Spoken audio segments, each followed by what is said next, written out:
All right, Chair, the floor is yours. Thank you. Welcome everyone to the August regular meeting of the Implementation Board. This is a hybrid meeting. Sorry, it's the October meeting, apologies. With our in-person location being you guys in City Hall over there? Yep. City Hall and online via Zoom. I hope you all had a great last month. We'll start with the theory of change, which is if we create a homelessness response system that centers the voices of people with lived experience of homelessness, then we can focus on responding to needs and eliminating inequities to end homelessness. Next, we'll have our land acknowledgement, which reads, we acknowledge that King County is located on the unceded traditional land of the Coast Salish peoples. We honor this land and its people, past and present, and we are committed to directing funding and resources to organizations led by and in support of Native and Indigenous people. Austin, will you take the roll, please? Absolutely. Member Anderson.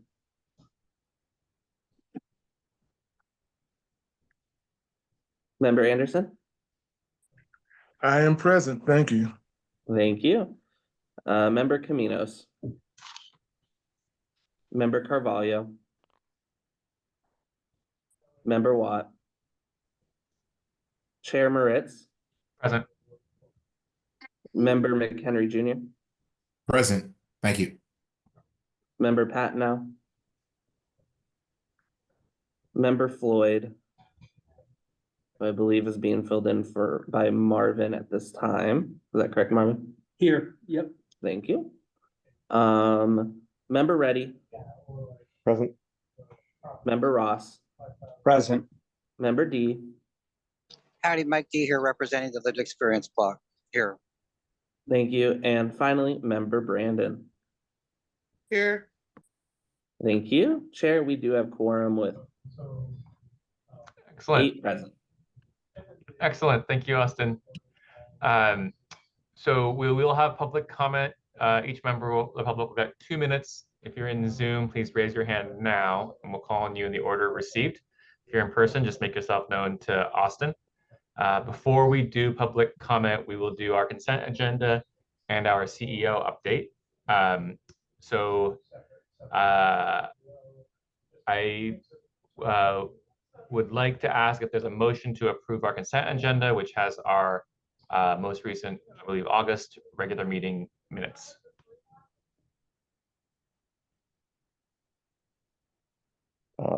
I so move, but you know what? Actually, I'm sorry. I believe Okisha had her hand up.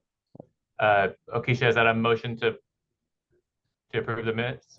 A hand for public comment.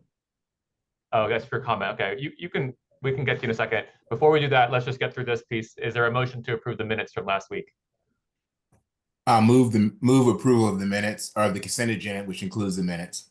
Thank you, Gordon. Is there a second? Member Anderson, thank you very much. Any objections?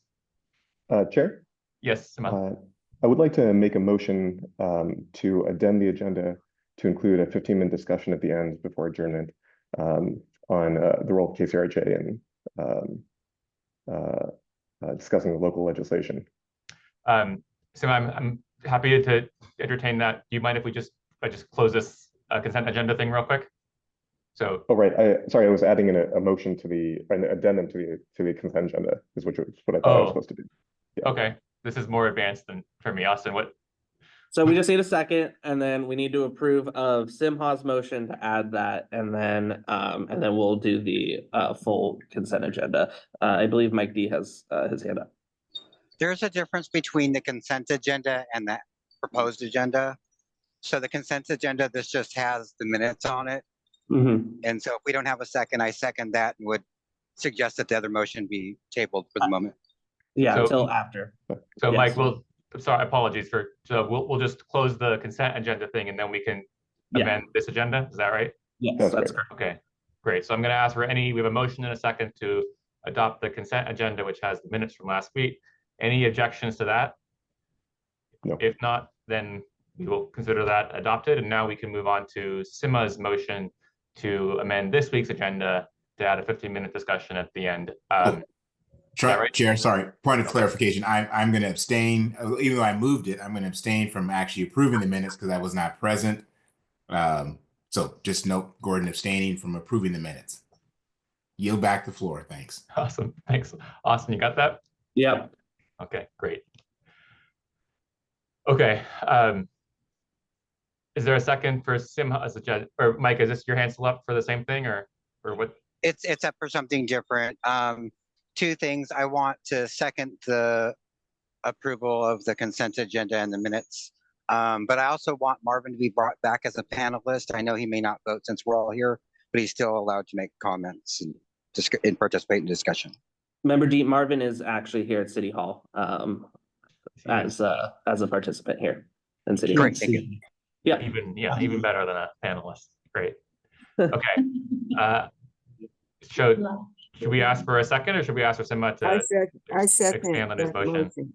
Okay, Jaja is here. Hello, Jaja. Great to see you. I'm glad you could Yes, join. thank you. I second that motion for Simha, because Okay, we did close the consent agenda, am I correct? that's separate though. Yeah, we're done with that. That's Yeah. done, right? Okay, Yeah. so I want to second Simha's motion. Okay, great. So I think we now will discuss that motion. Is that right?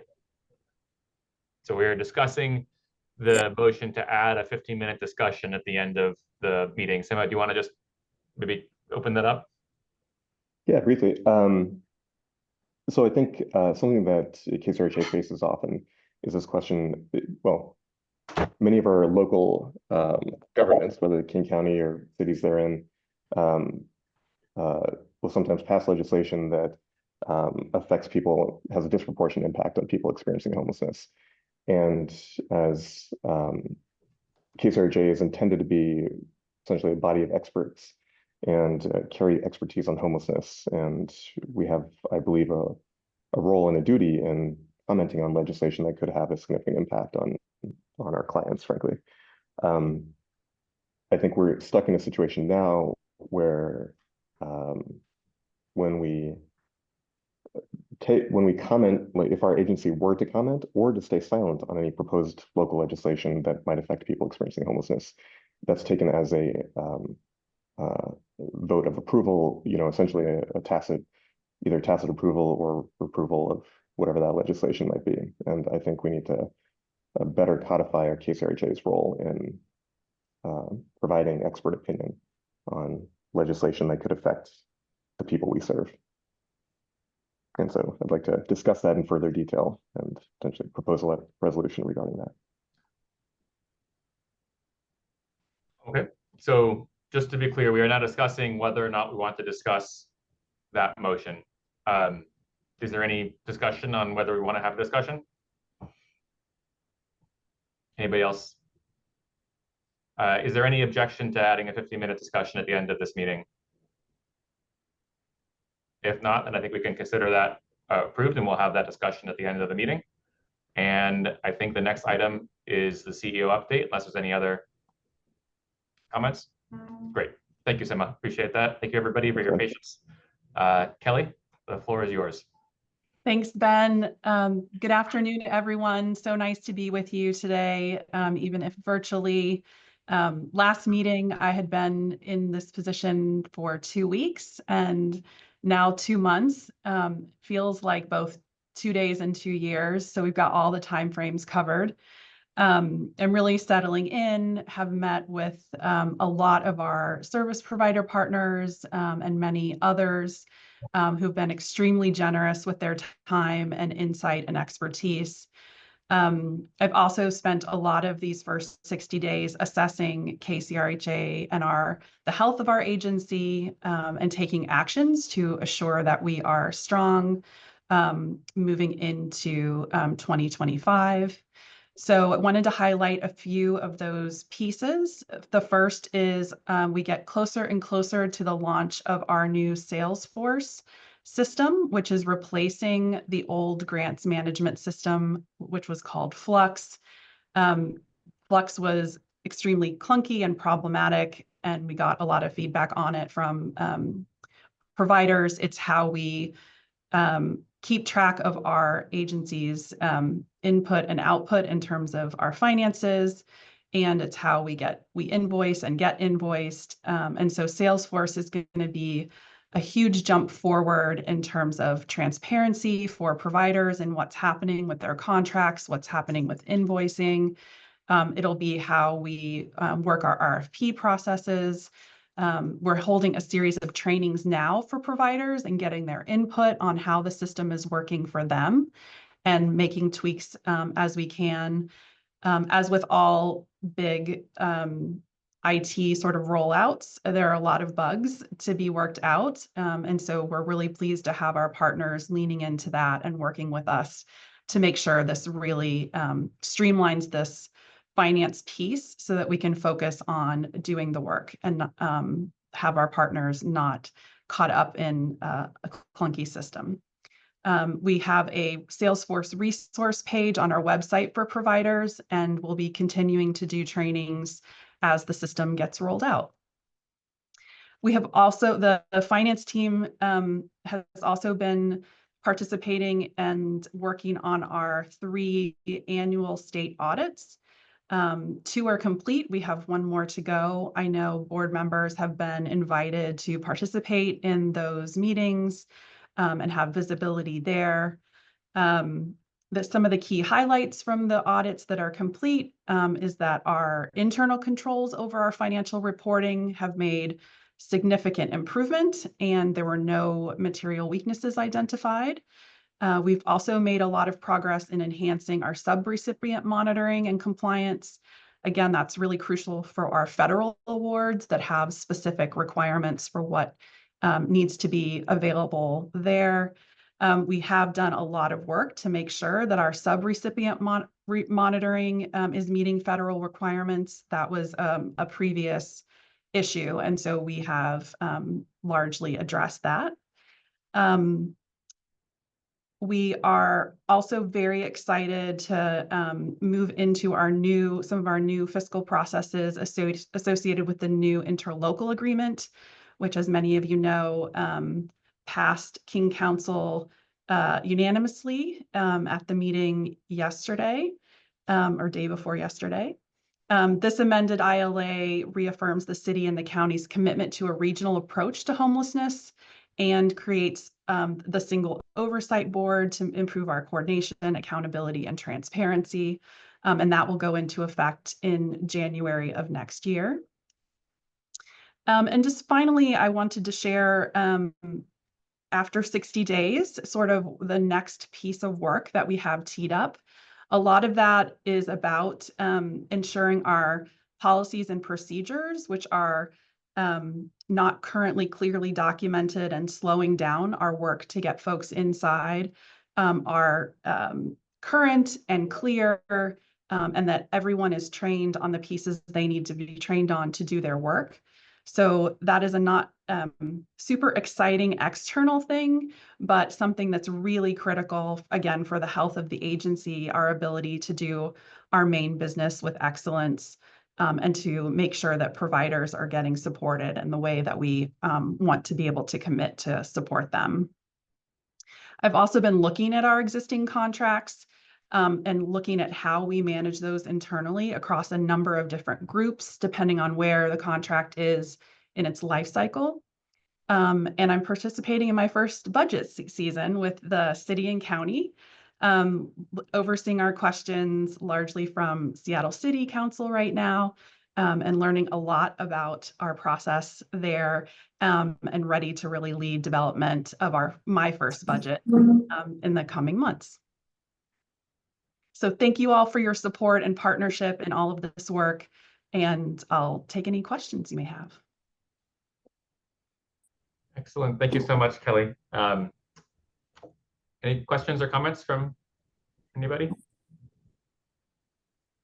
I might just read off. Oh, go ahead. Marvin has his hand up. I have, my question is around the subrecipient contract monitoring. How have we improved, and what steps have we taken to meet federal guidelines? If that information is known right now. Absolutely. James, are you on the call and able to speak to that in detail? I have a little more detail, but probably not as much as James can share. Thank you.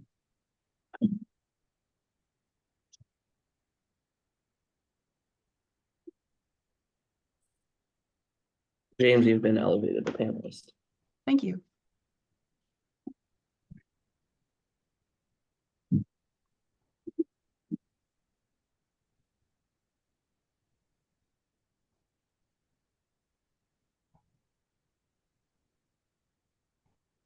James, I believe you are muted.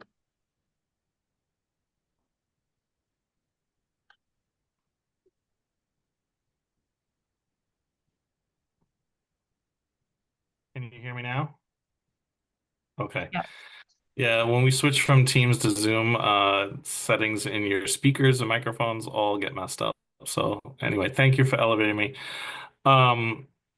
Yes, there's actually a full work plan, and we can send that out for people to see what we've actually done to alleviate the or adjust to the finding that was both in 2022's audit and also again this year in 2023.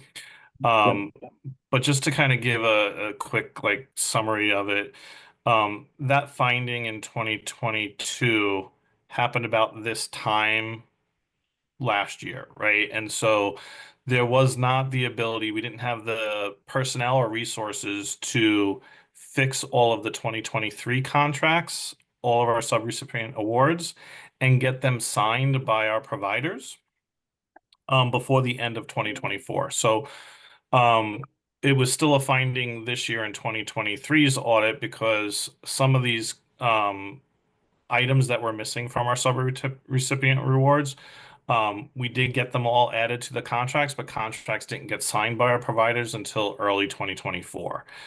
So the auditors couldn't accept that as a full solve of the finding. So they still marked it as a finding. So we shouldn't have this problem in 2024's audit when we go to do that next year. We also have then taken additional steps to review and do our own internal auditing of every single one of our provider contracts to make sure that all of the items that are required by the Fed is a part of that contract. And if it's not, then those contracts are sent out as amendments to our providers to have them sign and to get them signed within 2024. And so that should solve it. Does that, I believe, answer the question, I hope? Thank you. It gives more of the how. Thank you. Yeah. Yeah, so Marvin, I think the tools in place now are some contract templates to make sure we're not missing those pieces. And then just having staffed up considerably, we have increased oversight on those contracts. And then again, the Salesforce implementation really provides a lot more real-time visibility and ability to communicate with our contract, with the holders of our contracts. So those are a couple of the key mechanisms that we're using to improve that piece. Yeah, and I'll add to that, Kelly, too. Our upgrade to Salesforce, moving from Flux, will have those components required already within it so that the system will actually be able to do it rather than us having to have additional controls. So we've increased our controls from a manual basis by having people review everything. But the systems will also do that for us and will make it more seamless for us. Thank you. If I did have one more question, and it was, now that we know that the King County Council has passed the ILA, Kelly, I would like to know your thoughts on the undermining of lived experience seats in this new iteration of the ILA, taking power that was once resided within the continuum of care away. Hi, yeah. So I think the new ILA is helpful in that it makes it clear who is making ultimate decisions for KCRHA. And that is the funders and the elected officials who hold control of those funds. I was pleased to see that each caucus will have a member with lived experience. And I think my hope is that person with lived experience will caucus with each of those, both, Seattle, King County, and Sound Cities, so that there's the elected official conversation informed by the person with lived experience. And I've heard that as a model under consideration. KCRHA is going to continue to involve folks with lived experience in everything that we do. We're building our capacity internally now to do that. We are going to post very soon a lived experience coordinator, which is someone who will increase our internal capacity to do authentic work with folks with lived and living experience. And that will sit under our Chief of Equity and Impact, which has been advertised for a few weeks now. And again, that person is holding our system accountable for equitable outcomes, and part and parcel of that is having lived experience at the center, as our theory of change suggests. So I think the board is an important way that lived experience is incorporated, but absolutely not the only way. And so we look forward to having that as part of our ongoing working relationship in how we do work. Thank you.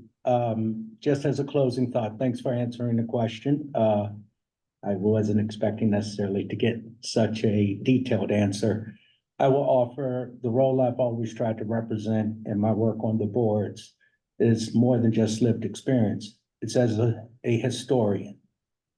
The KCRHA was built around centering lived experience. Removing it from the decision-making tables at any period of time is disempowering, and sometimes we need to be able to step back long enough to look at whether a process is difficult or easy, what is its ultimate goal and outcome. Centering the voice of lived experience is more than just a slogan. It was supposed to be the way that we worked. Thank you. Take up no more time. Thank you, Marvin. Any other comments or questions for Kelly Yes, or James, I guess? my hand's up. Oh, hi, Joshua. Sorry. Thank Oh, you. yeah, I see the hands now. Sorry. Hi, Kelly. Thank you so much for giving us that report, and I want to welcome you. I have not met you yet, but thank you for being here. My question is about the contracts and contracts that were promissory estoppels to organizations. Wondering, James, you may be able to answer this, what you were going to do about those contracts. And are you familiar with promissory estoppel? It's more of an oral contract sent through email. Kelly, maybe that's a question that you should take. Yeah, so we don't do contracts in that way. We are to have a contract with KCRHA, which is, almost entirely public funds. We are required to have a formal written contract.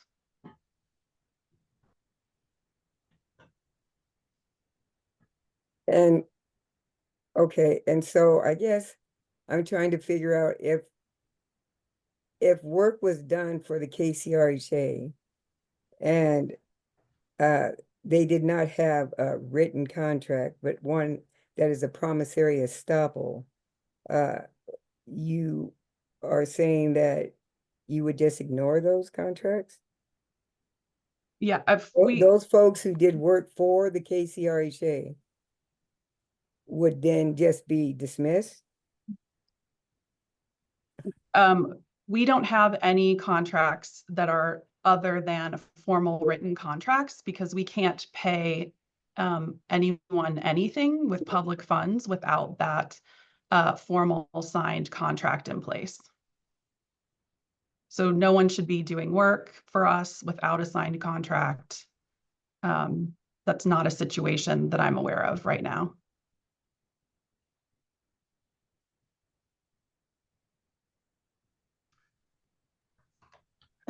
All right, Kelly, thank you for that answer. I don't understand it. I don't understand how a organization can be stood up to support or center lived experience voices, use lived experience to do work and then dismiss them and not pay them. I don't understand that part. Whether the contract was written or oral. I don't think an organization such as this, it feels like more of an oppression, and it brings for me microaggression, and it saddens me. I want to say that it saddens me that we become so political and so money hungry that we step on, step over, and dismiss folks in order to bring about, I guess, a systemic look and organization, as if people with lived experience are uneducated and don't fit the bill. I'm appalled, and I'm very saddened for an organization that I support to the fullest, want it to succeed. So glad you're here to bring about that work. But the dismissal of folks who have done work, and because it is not in a written contract, are simply ignored. I'm saddened by that. But I also have a second question, and that is, I don't know. I'm so upset right now. It has nothing to do with you, Kelly. Of course, you weren't here. But the way the system works, you know what I'm saying? I do. It seems to dismiss people with lived experience, yet this organization is centered on lived experience theory, that people who are closest to the problem should be those at the table helping with the solution. I sit in one of these lived experience seats, yet I have been a co-chair. I have been overlooked. I understand there was an executive a meeting held that I knew nothing about, nor was I invited to. I'm a Black woman who have living of homelessness, you know, and I'm appalled. I'm hurt that my constituents would allow this to go on. Yes, it's very hurtful. I want you to know that.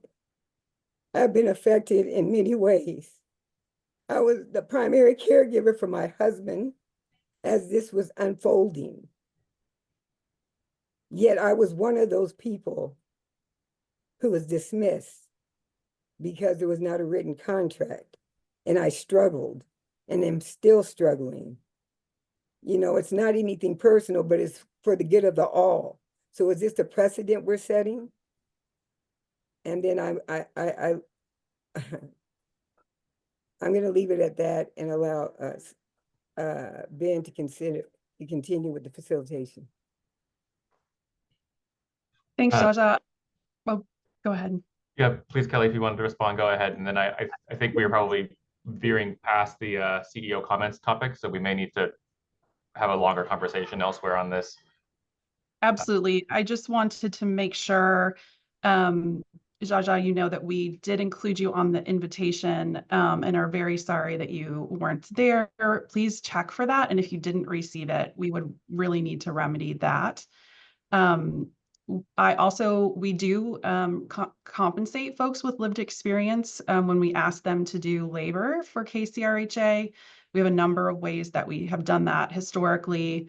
And that is something that I pioneered at the federal level at HHS. And so I'm very much aligned with you on treating the lived expertise that we ask for at the same way that we treat expertise from an academic or anyone else. So that will be our posture moving forward. Thanks, Ben. Okay. Sima, so you had your hand up, or Austin, you have your hand up too, or something?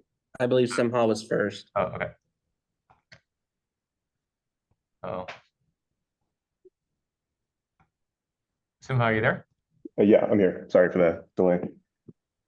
I just wanted to piggyback off of Marvin's comments. I think Kelly speaks to sort of the importance of having funders, involved in decision making.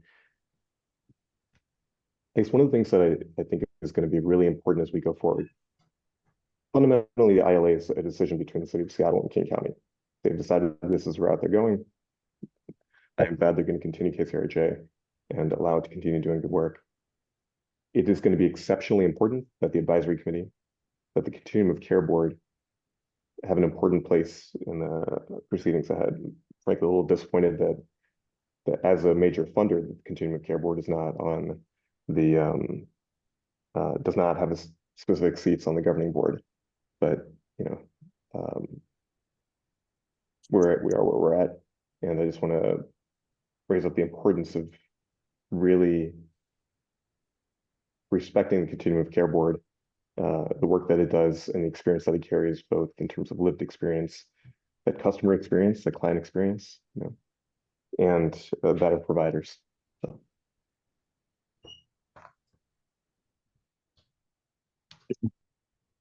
Chair, alternate for Tel would like to speak.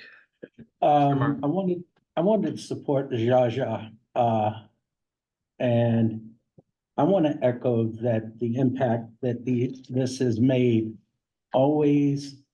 So Marvin, I'm sorry, I don't want to cut you off, but I think the topic we're talking about now is an important topic that is probably its own topic and not related to the CEO comments. So maybe if we want to discuss that, we can. CEO comments and this board have sat through years of estoppel agreements. I'm not opposed to discussing it. I just want to make sure we have the right forum to do it. We were overly late in 2022. It was June before they got all contracts signed. In 2023, we did not move any better. This is the first year that we kind of got things done in the first quarter. And if something is left out and we're not willing to examine it, I want to call that is the basis for a needed conversation. Because we know the history. I wasn't here alone. We knew the struggles that the authority was having and getting all of its contracts signed, and folks still did the work. So I just want to make sure that we acknowledge that every one of our folks that were getting contracts were getting emails, generally saying from the CFO that we'll fund you at least to the previous year's contracted funds, or other negotiations were worked out as new programs were brought on board. I don't want us to miss what should be the topic of the conversation, which is we honor all of our promises, or the authority honors all of the commitments and work asked from folks that have actually done it. Thanks. Okay. Austin, I think it's you and then me. Oh, nope, it's you. Okay, great. I was up for Marvin. Okay. So, I mean, we're got sidetracked into an important topic there, and I think we can find the right space to have that conversation more fully. Back to the CEO comments. Firstly, I want to just personally thank James and congratulate you on for the work that has been done to get that audit into a much better shape. You guys really, I mean, we're talking about real core functions of the KCRHA that were not in good shape, and now they are, and you were able to make those improvements during a time of leadership transition and a lot of turbulence. So I'd just like to make a personal thank you to you and to every member of your team that's been able to really build a much stronger finance function that's really going to serve the KCRHA and the public well into the future. So thank you for that. I do have one question for Kelly as related to the budget comment that you made. You mentioned that we're in the budget process now. as of this time, are you seeing any change in the number of shelter spaces that we'll have available next year relative to this year? No, I think we are netting a sort of even, no losses, also probably no gains, although there's still conversations happening, of course. James, is that correct? Yeah, it is correct. And what we're doing to bridge any gaps that we have so that there are no losses is to utilize carry forward to bridge that gap that we have in the budget. Okay, thank you for that. Yeah, I mean, I just from my personal perspective is that increasing shelter supply should be our top priority, and failing that, not decreasing it should be should take precedence as well. So thank you for the work that you're doing on that. Any other comments on the CEO comments? Alternate Fruchel has a comment. Well, no, I just wanted to know the terminology carried forward. I don't understand that term. So sorry, there's a carry forward process when we have underspend in each fiscal year. So dollars that were contracted and not fully utilized, there's a process for us with our funders to carry those unused expenditures forward. There are some requirements in to be able to do that in terms of proving that the expenditures were either already expensed but just didn't get invoiced in time in that fiscal year, or that, hey, the work is continuing, there's a greater need in the next fiscal year for that, and we supply all that documentation to our funders, and then our funders will give us a decision whether we're able to carry those balances forward. And so typically we do those requests each year, and much of what we ask does get carried forward for us to help bridge the gaps, utilizing unspent dollars from the previous fiscal year.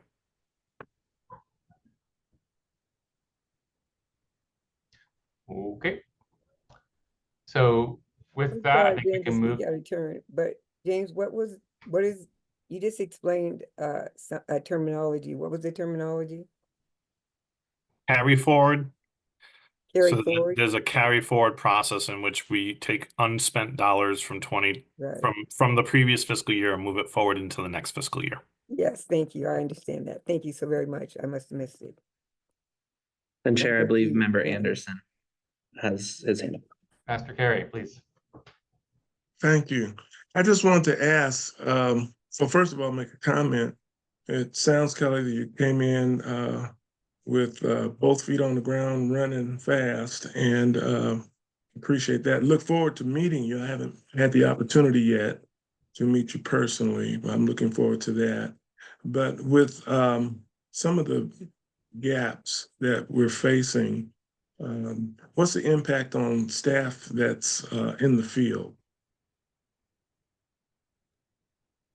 The staff have been, carrying on through the staffing issues, turnover issues, especially with senior leaders leaving folks to sort of stand in and try to keep us focused on our mission.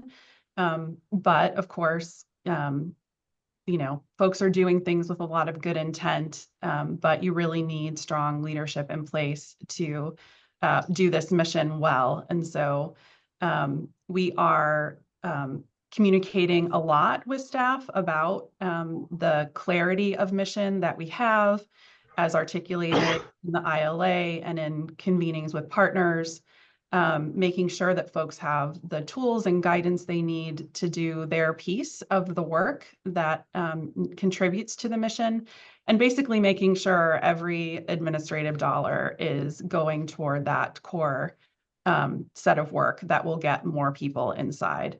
So that's what we've really taken on as a team at KCRHA, I think, from our specialists all the way up to the executive leadership team. And I think folks are feeling a little more stable, a little more hopeful. And certainly folks have never stopped trying to do the work. And I think we're gonna really accelerate their effectiveness by giving them the support and the colleagues that they've needed.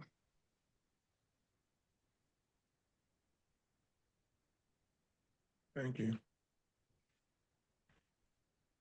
Thank you, Pastor Carey.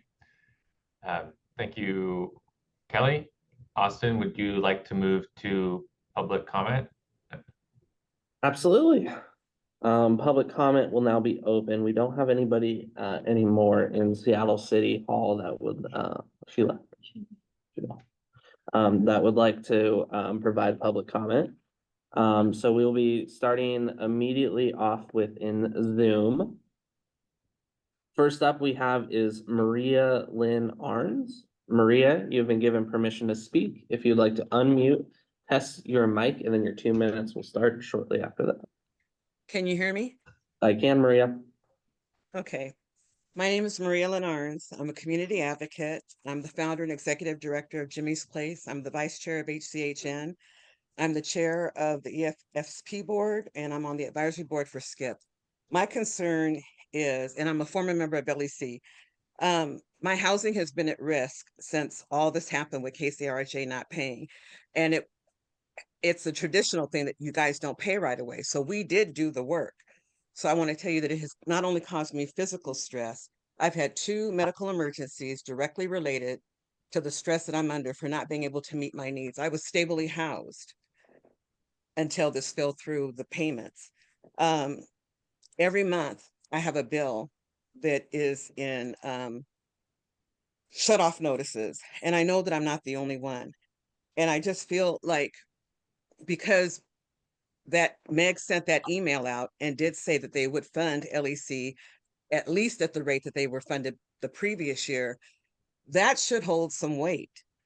And I don't think that you guys know, I really feel like you don't care at this point, how many people are now homeless again?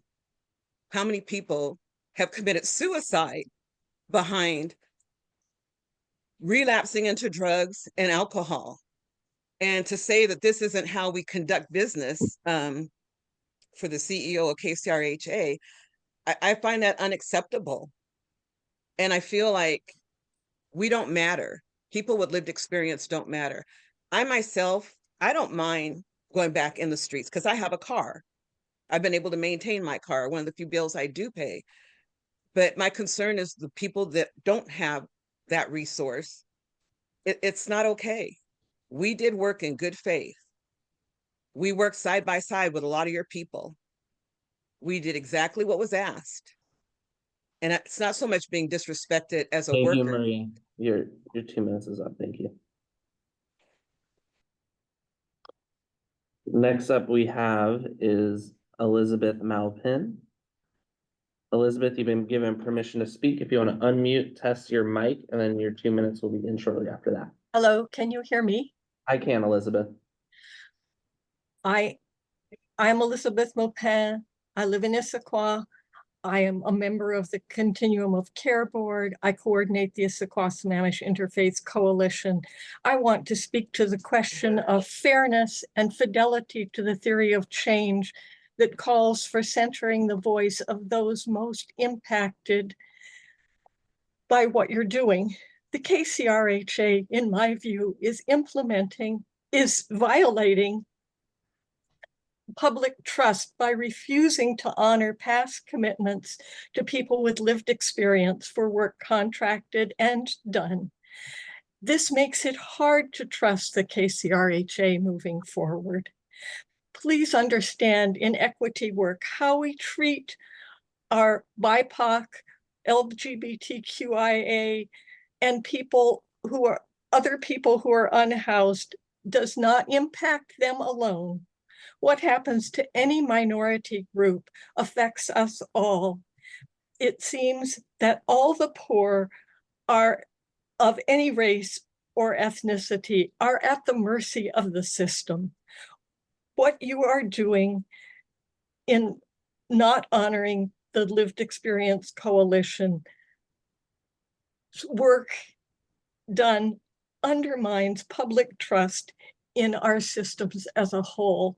I hate to see that happening. we really need the KCRHA to work together and to really honor that theory of change that they speak so highly of. Thank you.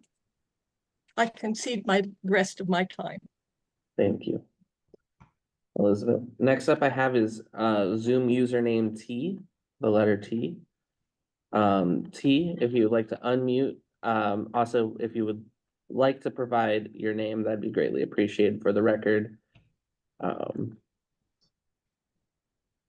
If you want to unmute, test your mic, then your 2 minutes will begin there. Again, Zoom user T. Yes, can you hear me? Yes. Okay, thank you. Hold on, sir. Hello, my name is Salil Rashay. I'm a member of the LEC, a good representative. And an important topic that I would love to bring up is the lack of funding provided that was promised by the KCRHA. As someone who also lives with the disabilities, I know firsthand the impact of financial instability that can have on our lives, particularly when we're already up against a system that often ignores or devalues our contributions. This delay in payment is more than just an administrative error. It has real harmful consequences on people's stability and well-being. Many members of the Lived Experience Coalition, including myself, face additional barriers due to our disabilities, making consistent income even more critical. The withholding of these funds has directly jeopardized my stability and created financial strain that further complicates managing my disability. The situation is not only disrespectful, it's a clear disregard for the physical, emotional, and financial needs of people who have already been impacted by homelessness and are being impacted today. I demand that the authority pay the lived experience immediately. Failure to do so not only breaks its promises, it exacerbates the inequities and hardships faced by disability, like with people who are disabled, just like me. We own our respect, just like anybody else. We need it and we deserve it. Thank you. Thank you. Next up I have is Zoom username Brother Token. You want to unmute, and if you would like to provide your a name to put on the record. With that, if you want to test your mic, and your 2 minutes will start after that. Can you hear me? I can. All right. Good day. I hope everyone is well. My name is Brother Token. I'm speaking on behalf of the Lived Experience Coalition. So over the past few years, the coalition, which is full of people who have experienced homelessness, they worked with the KCRHA on different initiatives and things like that, like the Partnership for Zero program. And the dedicated time and expertise given to these programs and over these years should come with reparations. It should, in the sense that our collaboration has been instrumental in providing the essential support to some of these programs and to the most vulnerable members of our community. But despite that, the significant contribution, we have not received compensation for that work. And this lack of payment has placed everyone, as you can hear, under substantial strain. And as members of the implementation board, it is within your duty and authority to address this issue. We respectfully request that you vote to approve the payment owed to the Lived Experience Coalition for the work we have performed. And the timely compensation is essential not only for the sustainability of our efforts, but also for maintaining the trust and collaboration necessary to make a meaningful impact within the homelessness in King County. And I know you guys are going to be hearing this all a lot. And it's just to speak to you from the heartfelt, is this actually matters to us. And it's not just the money, it's the principle. Thank you. I hope you have a good day. Thank you.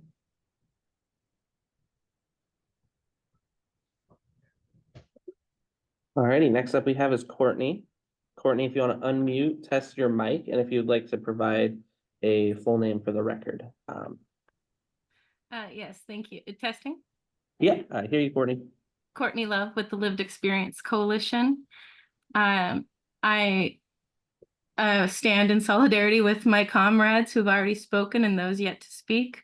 But I also want to honor Member Reddy's comment regarding the COC. And so just up front, I heard that and I reinforced that, and you're right on with that. But I do want to say that this delayed payment is compromising the quality of my parenting of my newly 16-year-old. So I think a lot of people know what that's like. But my child is also trans, and this has just made it all the more difficult to provide as needed for my child. And it's disruptive. Having to tap into that for this really disrupts anything else I can say. But it's not just about the numbers, the money that's owed to us. It's about respect and recognition for the invaluable contributions we make. When we don't receive the support we are owed, it undermines not only our efforts, but also the trust we strive to build within our community. And paying what is owed to the coalition sends a powerful message that our experiences matter, that our work is valued, and that we are committed to moving forward together. Let's ensure that we uphold our commitments and support the vital mission of our community. Thank you. You, Courtney Love. Next up I have is Roosevelt McCorder. Roosevelt, if you want to unmute, test your mic, and provide a name for the record. Yes, Roosevelt McCorder. Can y'all hear me? I can. All right. I'm gonna lower my hand so you don't worry about that anymore. Look, my name is Roosevelt McCorder. I am a soon-to-be former member of the KCRHA governing board, and I've been a member of that for over 2.5 years. I've been here at the inception of what was going on as we tried to stand up this organization. But I want to tell you all from the very beginning, I've seen how it has moved and how it's ended up right now, and it doesn't leave a good taste in my mouth. So let me just say this for the record. I'm here today to demand that the King County Regional Homelessness Authority immediately pay the Lived Experience Coalition the monies that you owe them. This is not an administrative issue. It's a matter of respect, integrity, and basic accountability. The Lived Experience Coalition has been a critical partner in shaping the work to end homelessness in this region.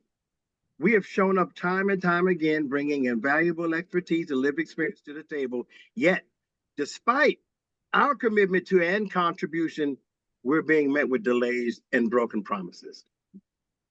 Let's be clear, with withholding payment to a group made up of people who have experienced houselessness is just not bureaucratic negligence, as we try to put off on the other elected officials who are so systematically started to destroy this organization. It's exploitation. It perpetuates the very inequities that we say we want to end. The Lived Experience Coalition's time, labor, and expertise is not free. And withholding our funding undermines the core values of equity and justice that the authority claims to stand for. I urge you to rectify this situation immediately, implementation board, and ensure that the Lived Experience Coalition is paid what they're owed, because it's just not about a paycheck. It's about honoring our leadership and respecting our labor and standing by your commitments. Thank you. Thank you, Roosevelt. Next up I have is Ruby Tuesday Romero. Ruby, if you would like to unmute, test your mic, and provide a name for the record, your 2 minutes will begin after that. Can you hear me? Yes, I can, Ruby. Great. Thanks, Austin. My name is Ruby Tuesday Romero, and I just wanted to call in today and say thank you, implementation board members, for giving the public a chance to speak today, as I know you do have much work to get to before January. I'm a lifelong King County resident, active community member, policy analyst, and today I'm here as the co-chair of the Continuum of Care Board. I've met with some of you before, and I hope to meet with some of you again before the end of the year. I am speaking today to thank you for supporting the Continuum of Care Board in our work to bring our region federal funding that supports the baseline costs of many permanent supportive housing programs and the data management system that we hold so dear to bring us the metrics and measurements that we believe will help us understand the situation at hand that we are dealing with, people experiencing homelessness. We're also a board full of lived experience. Many of our members have lived experience recently or living experience. So I'm just calling here today as a thank you to you guys and the work that you have done, but to encourage in the last in the last few meetings that we will have with the implementation board, just to hopefully strengthen the bond between the Continuum of Care Board as a funder and just look for collaboration and hopefully being able to move into the ILA with a more comfortable understanding if there is a place for the Continuum of Care Board to do so. So thank you for your time, and I hope to connect with you soon. I yield back. Thank you. Chair, we have reached our 15-minute mark of public comment. However, we do have 3 people signed up to speak. Members of the public signed up to speak still. So I'll leave it at the discretion of the board if you would like to hear a motion second to extend the public comment period. Yes, I think that's appropriate. Is there a motion to extend the public comment period? I motion that we extend the public comment period. Thank you, Jaja. Second? Second. Okay, any objections? If not, then let's please proceed. Thank you to everybody who is making comment. Awesome. With that being said, we will be now moving on over to Michelle Eastman. Michelle, you have been given permission to speak. If you want to unmute, test your mic, and provide a name for the record, that'd be greatly appreciated.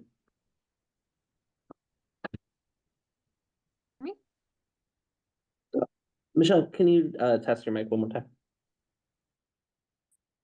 Hello, can you hear me? Now I can, yes. Okay. Too far. Right. Hello, my name is Michelle Eastman. I am the Director of Communications for the Lived Experience Coalition, and as the Director of the Communications, I demand that the King County Regional Homelessness Authority immediately pay the money you promised to the coalition. Other organizations that completed work for the KCRHA while awaiting payment have been paid. This isn't just an issue of delayed payments. These funds are critical to our coalition members' survival. Many of our members are still experiencing or living on the edge of homelessness. This money is a lifeline, something that helps keep a roof over coalition members' heads, food on the table, and a sense of stability. The delay in payment has created a ripple effect of stress, fear, and uncertainty among members who were counting on these funds to cover basic necessities. We cannot even begin to articulate the impact this delay in payment has had on people who struggle to find safety and stability every day. The promise of payment gave hope and a sense of security. Now that hope has become anxiety and depression. Paying the LEC is not just about honoring a financial commitment. It's about respecting our members' humanity and recognizing the immense value of lived experiences, labor, and expertise. We urge you to act now to make this situation right. And I yield the rest of my time. Thank you, Michelle. Next up I have is Zoom username iPhone. Zoom username iPhone, if you would like to unmute, test your mic, and also provide a name for the record, that'd be greatly appreciated.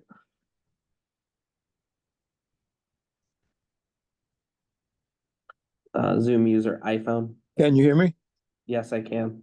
Yes, my name is Thomas Smith, and I'm actually a man of faith. I work in the ministry in my church, and there was a time in my life when I didn't agree with reaching out to the poor, to people on the streets, until I got involved with LEC and I saw what they were doing, and they was literally making a difference in people's lives, just like those in the ministry does. And so I became involved with what they were doing, and they were out there in the streets, in the cold, I'm talking about severe cold weather, reaching out to the people. And KCRHJ should be glad that they were doing that, the mayor should be glad they were doing it. People with a heart should be glad that they were doing that. So I got involved too in what they were doing. And I feel that denying them payment for what they were doing is an injustice, not only to them, but to the people who they were helping. So I'm here today to speak out against this injustice that's being done to the LEC by denying them payment. That's unbelievable. I heard what Kelly had to say about not denying people payment who's under a written contract. That's also hard to believe. So we demand that the King County Regional Homelessness Authority pay what they have promised people, what they owe people. The work that the coalition does isn't just a professional service, it's a moral calling for us and for you. We've stepped forward to share the pain and the struggles and the wisdom to build a better system, a better world for everyone. And I feel that you guys should be out there with us, helping us, paying what you have promised to pay. Thank you. Thank you, Thomas. Next up I have is Tamara Bauman. Tamara, you've been given permission to speak. If you want to unmute, test your mic, and provide a name for the record, that'd be greatly appreciated. Can you hear me? Yes, I can, Tamara. Perfect. Hi, my name is Tamara Bauman, and I come to you today as a COC board member, community organizer, service provider, registered voter, and Pacific Islander community member with lived experience of homelessness and poverty. I'm also, I want to address the persistent marginalization of folks with lived and living experiences of homelessness and the co-design and evaluation of public policy and funding decisions in King County. Recent examples include King County and Seattle's unilateral decision to reverse course on a key component of KCRHA's structure, effectively removing the COC's ability to appoint lived and living experience to the GC. This move dismisses the insight of leaders with lived experience who sit on the board and other committees located within KCRHA's organizational structure. And despite careful documentation and contractual reviews, the LEC still has not received reimbursement for the many months of work and contributions our members have made towards operationalizing the theory of change. These examples highlight more conventional approaches to community engagement. And to address some of the concerns, I urge the GC and KCRHA to look at statewide efforts focused on building trust between communities and local government systems. Check out Washington State's Office of Equity is doing excellent work to center lived expertise and co-creating responses to controversial public policies. I recommend reading their Relational Partnership and Practice Guide.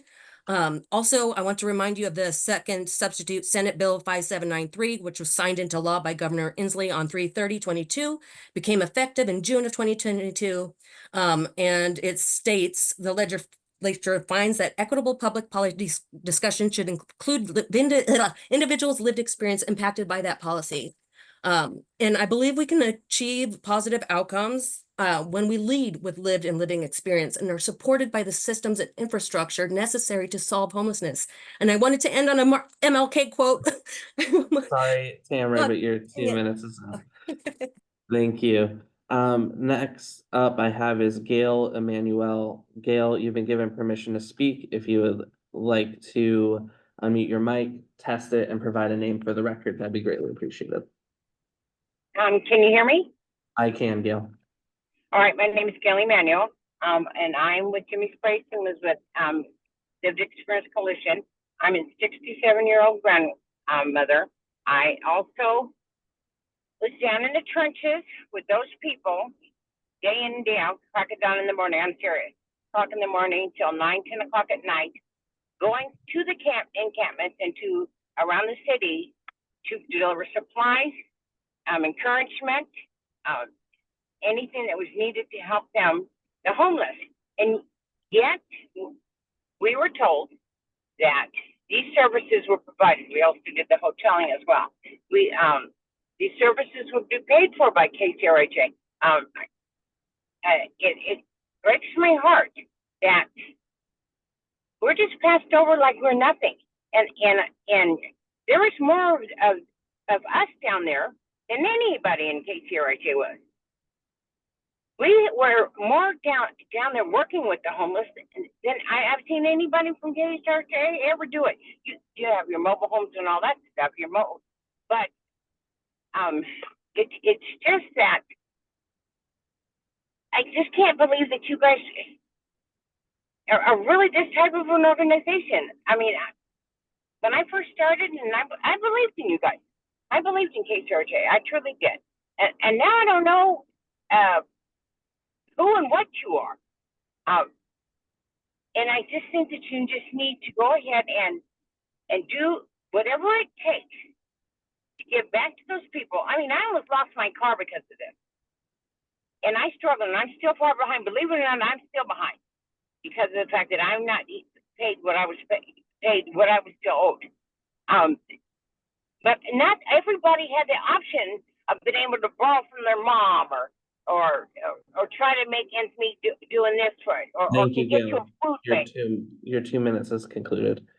With that, Chair, we actually conclude the public comment section of this, as everybody who has raised their hand has spoken already. And it is concluded with 25 minutes and 4 seconds of public comment period. And I want to flag too that member Brandon has had her hand up for a while. Okay, thank you, Austin. Let me just quickly check where we are in our agenda here. So I think it's 3:08, and we have the business we have is a lease resolution from Jeff, and then 15 minutes of Simha's discussion around the policy question that he raised. And a NOFO update briefing as well. And a NOFO briefing. Okay, so we have quite a few things to talk about. I will just personally say that I was quite moved by some of the testimony that was made today, and I think this is an issue that I do not personally fully understand, even though I have had a few conversations about it, and maybe I imagine many of the other board members understands less than I do. So I'd be open if folks want to discuss that more, if there's a motion to try and carve some time off of that, but maybe that's what Akeisha was going to say. So Akeisha, why don't you go ahead and make your comment and we can discuss that further.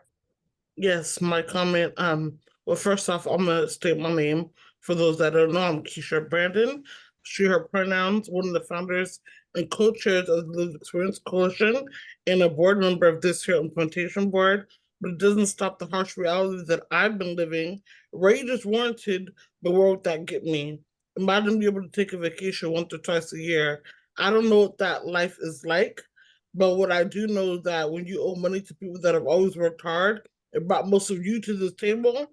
You have betrayed us. I've worked 5 years overnight while being homeless and still make the time to attend these board meetings and strategize and discuss. And I work my way into housing only to find myself with eviction notices on my door every month with the money that is owed to us, leaving me losing my ability to pay for groceries, insurance for my support animal, etc. And I'm not the only one with this story. There are so many that are similar to mine or worse.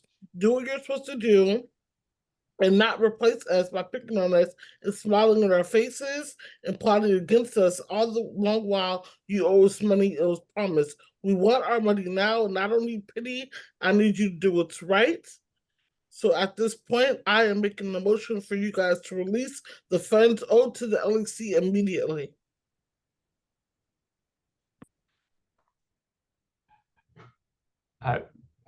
Thank you for your comment, Akeisha. I heard you say that you want to make a motion for the implementation board to do something. Austin, you want to help me out here on what we should be doing? I can help. I second for discussion purposes, the motion. Okay, Mike, so what are we doing now, or Release the funds owed to the LEC immediately. Okay, so there's a motion which is release the funds owed to the LEC immediately, and that's been moved and seconded. And Mike and Austin, we'll just discuss that now? Is that right? Austin's muted. We can't hear you. Thank you, Member D.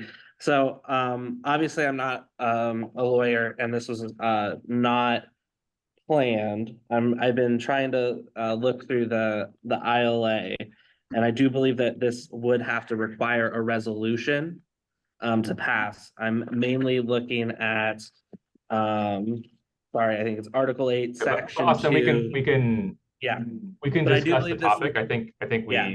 we should discuss the topic and then we can figure out what the actual conclusion is going to be, right? Yes.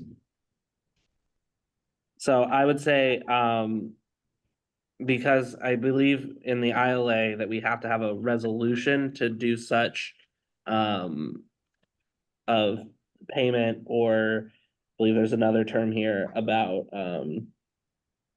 other assets belonging to the authority.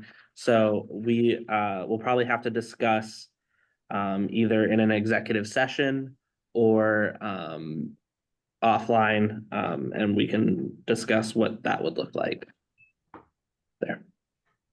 Okay, well, let's just discuss this for now, and then we can figure out the best way to move forward. We may need to bring this back in a subsequent meeting, but I would love to hear any questions or comments from other board members about Akeisha's motion and about everything else that we've heard today. All right, Chair Moritz, this is Jaja Floyd, your co-chair. I would like to see this discussed further to get to a resolution and whatever that takes to get there. So I would think that Akeisha would need to amend her motion in order for us to go forward. Can we take a step back, and would any one of you guys like to just kind of give the full context on this? Are any of you comfortable to speak about, just kind of tell the story from your perspective at this point? Not understanding the question. I know. Start, Marvin. If I have any holes, you can fill in. The LEC was asked to stand up a YAB, which is a Youth Action Board, and from the KCRJ, which it did. Moving forward, it hired 2 people to bring in the youth in order to complete the board. The LEC used stipends from their reserves, and we were under a fiscal sponsor of Building Changes, who paid through the reserves of the LEC. It did not come from RHA, although RHA requested that it be stood up and promised payment. There was also other outreach work that was done for the KCRHA. I actually suffered through some TIAs, so therefore my memory is not great.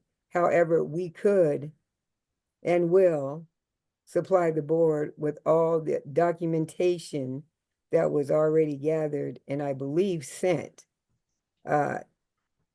to the CEO, as well as some of the implementation board members. If that is not correct, I'm not sure, but I know that the documentation is there. It's in black and white, or however you want to do it with, because everything's electronic. And I think it would be best that the board be able to digest that information to see what we are speaking on today as far as payment.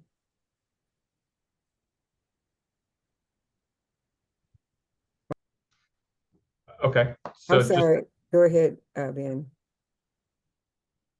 So just to recap what you said, there is a specific scope of work that was done at the request of KCRHA, and there was payment attached to that wasn't ultimately made. That's right? It was related to a youth action board? That was just one scope of the work. There was many scopes done. I cannot, recall them off the top of my head, but there is documentation to satisfy all those scopes. So if you would like to recap that. Chair Marvin has an interjection, point of clarification. Yes, if we're only going to have 15 or 20 minutes to actually discuss this, let's go through the historical process in which work was commissioned, but yet unpaid. Started with the YAB. Then came along the Ombudsman Office, which still is in existence, yet we weren't paid for the startup of it. The LEC carried all of the stipend burden for the first 3 years of the KCRHA existence. It was through contracted work as pass-through money to pay people. When it stopped, we did not stop paying people. And then there was, those are the 3 major areas that have been well documented now. I know the executive team, Jaja, wasn't able to be at that meeting. It's why I'm interjecting here. That were shared. And if it wasn't shared with the wider board, which I don't remember seeing anything stating that, then yes, this conversation will be difficult to hold and may not cover all of the things that folks would say if the work was done, release the funding. I think that's what Okisha was asking. It's just that, you know, as we go through this now for our 24th month, it is at least on the table, and hopefully we won't just dismiss it, and we'll actually forge through and find a process forward. Thank you. Chair, if I may provide a point of information. Yeah. I believe that we do have to have this by a resolution. And so I think we might need to ask the motioner to, or somebody to table this conversation to the next meeting with proper legal guidance and resolution, simply just because there's a couple of things, and I have a team also working over at HQ who's also trying to help here. We do believe moving forward, we might need to have a resolution, just it's in this section. Okay, yeah, but I think that's okay. I think we need to have more conversation on this than we're going to be able to have in the next few minutes. So I may recommend that we set up a special committee meeting to dig into this further, where we can talk a little bit more and go from there. But I saw a hand a second ago. Are there any other comments or questions here? I think Pastor Anderson and Christopher had their hands up. Yeah, I had a point of order, but I wasn't recognized, so I just kept my mouth shut. My Oh, point sorry. of order is, if Austin is saying that the rule for this body is to have a resolution, it has to be done through a resolution. I was just curious why we were carrying on this discussion, if indeed that is the rule. So my point of order is this the rule that we're working under? That was my first point of order. And if it is, then it refers back to the maker of that motion, and they have to go back and draft a resolution, present a resolution. So that was my point of order. Is there a response to that? Is that the rule that we're working under? That's what I was gonna say, Pastor Anderson, that when Austin let us know about it needed to have a resolution, then I felt like it too needed to go back to the motioner so that we could table it and do a resolution, I mean, for a further discussion in order to follow the rules. Yeah, so as mentioned in my point of clarification, we do have to go to the original motioner, which in this case is member Brandon, and request if we can table it to have a resolution for the next IB meeting. Member Brandon? I suppose that's fine. My question is, well, not my question, my ask is that we don't have any more delays and backroom conversations without members that are supposed to be in those rooms discussing things that are for us. We've had so tremendous amounts of delays and, not including us on emails and being part of the conversation So if we're going to put this in another meeting, I would love that everyone that is supposed to be there be given the links and provided the access so we can be able to vote on that.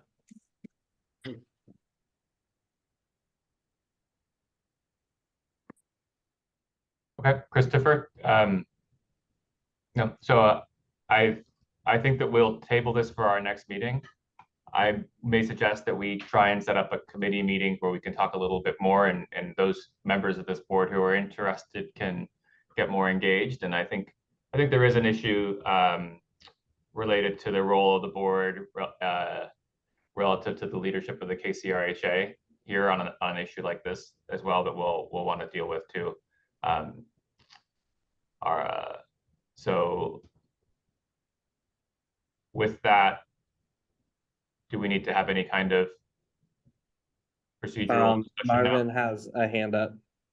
So then you mentioned a committee meeting. Are we calling a special committee meeting? When can we set it up? I don't want to be the bearer of doom here, but we have maybe two more implementation board meetings before the new ILA takes in existence. And it was given to me to understand that this board was the decision maker for this piece. So definitely just need to get clarification on, is it going to be a special committee meeting or a special meeting? And when will we do that so that board members that want to be involved, great. But we can digest information, share with the board members, and actually be able to move forward. Marvin, that's a good question. I think a special committee is appropriate. Would we need a motion to create a special committee to discuss this, Austin? You cannot. But yes, there would need to be a motion for that, and we still need the motion to table the original motion. Okay, how about this? Can Okisha, we make a friendly amendment to Okisha to amend her motion? No friendly amendments. It needs to be an official motion. Sorry, Chair. Okay, so an official motion to amend Okisha's motion to. No, so the motion would be to table the discussion of releasing LEC funds immediately to the next implementation board meeting. And then it sounds like that there is going to be another motion to establish a special committee of the LEC funding situation. But yeah. Okay, So there so would we need to be need the two- motion to table and then one to establish a special committee if that's the discretion of the board. Alternatively, we could also have it go to the executive committee, or we can go and speak in executive session with a lawyer at the next. Yeah, let's before we get too carried away, let's just do what you propose, which is a motion first to table Katisha's motion.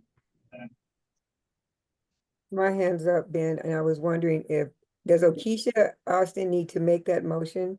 Or can No, any- it belongs to the body, so anybody can make it. Well, I motion that we table it to the next IB meeting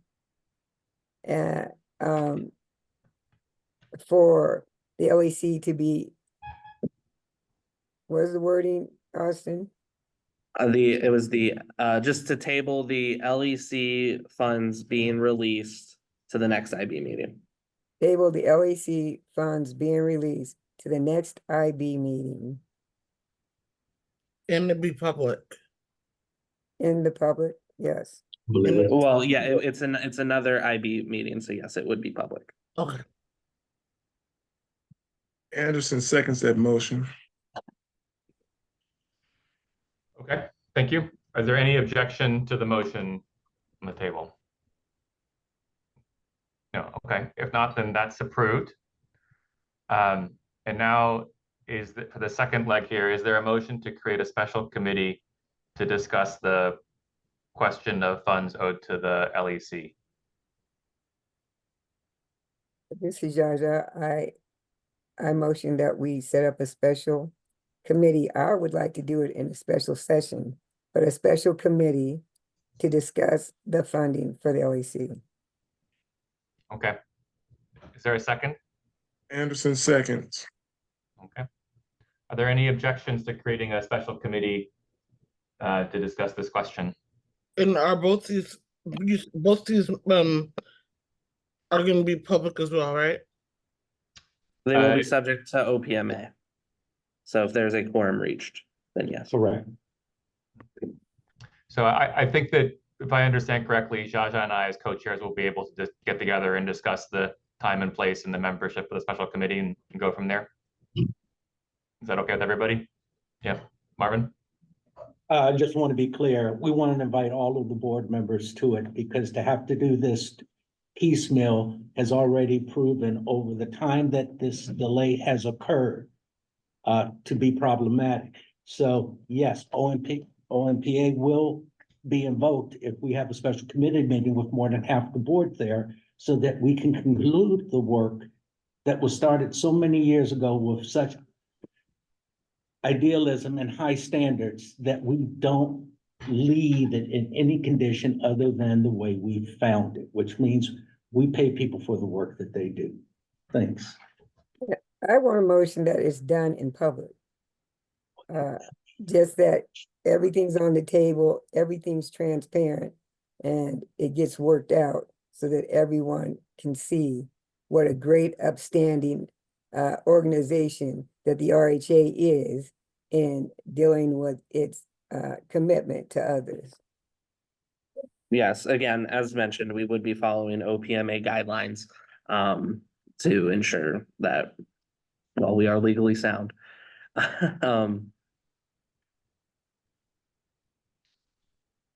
Okay. Any other discussion on this motion to make a special committee? I see Mike and Pastor Anderson's hands up. Mike D, I just wanted to spell out what OPMA is for people. The Open Public Meetings Act is what we're referring to, and IB being the implementation, the next implementation board. Thanks.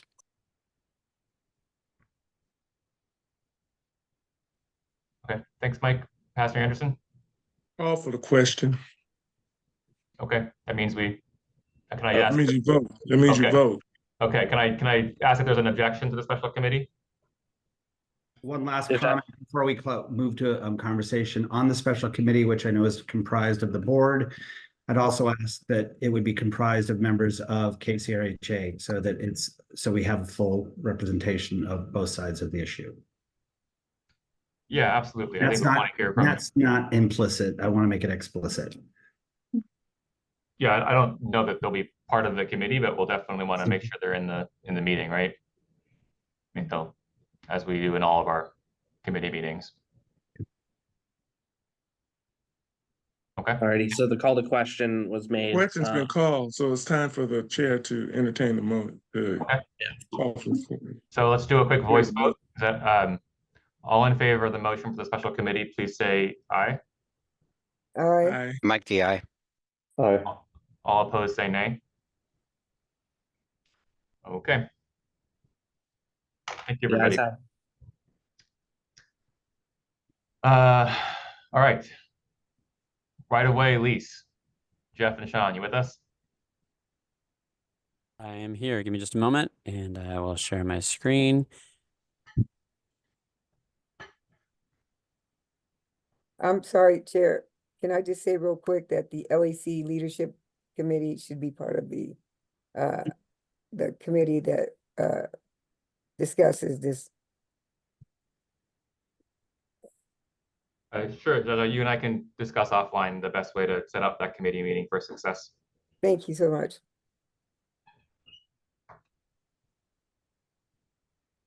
Sorry, Jeff, go ahead. No worries. You should be able to see my screen now. First, I want to apologize. I know it'll feel very abrupt to switch so dramatically from the prior conversation. I hope that the board will bear with me on that. We'll try to move quickly. We've covered many of these topics before. As you know, the Right-of-Way Initiative is state-funded, a state-funded response to encampments on state-owned property. We're now actually over 500 people that have been served, 90% of whom are moving indoors. I think we only have 30-ish or so that are in temporary housing. All the rest are moving into permanent housing locations. We've talked about this before, including at our last meeting, so I'm happy to entertain questions later, but I will skip over this part. I was going to flag, as we've discussed previously, that this is based on both the feedback of people with lived expertise and substantial evidence and best practice across the country. The costs that we are saving in public services amount to an estimated $40,000 for every person that we're putting indoors. And so the initiative is literally paying for itself by that estimation and utilizing best practices that are emerging across the country and getting supported by HUD. We've covered in our last meeting pretty extensively, so I won't dwell on it here. The work that RHA has done to understand the market for leases that are available to us, most especially through a request for information last spring. You can see the information here. We did delve into this a great deal at our last meeting. But I mostly want to I will point out the range of costs that we're looking at, the $1,400 being the lowest, but those are hotel rooms, to $2,600 for a 1-bedroom, the average being $1,905, which will lead me to my last slide. And really the discussion of the property that we're bringing to you today to have a lease of approved. I actually alluded to this property during our last meeting, noting that we did have one option that would be a little bit lower because we were able to extend to an initial 5-year term. We got it for an even more reduced rate than what had been anticipated at that time. So you can see that it'd be for 15 units, all charging $1,350 as a monthly rate. Sure, sure. We can't see your slides. You're on your first one. Yeah, the slides aren't. That's what I was going to ask. That was why I put my hand up. Oh, if the slides are supposed to be changing. Let me try again. I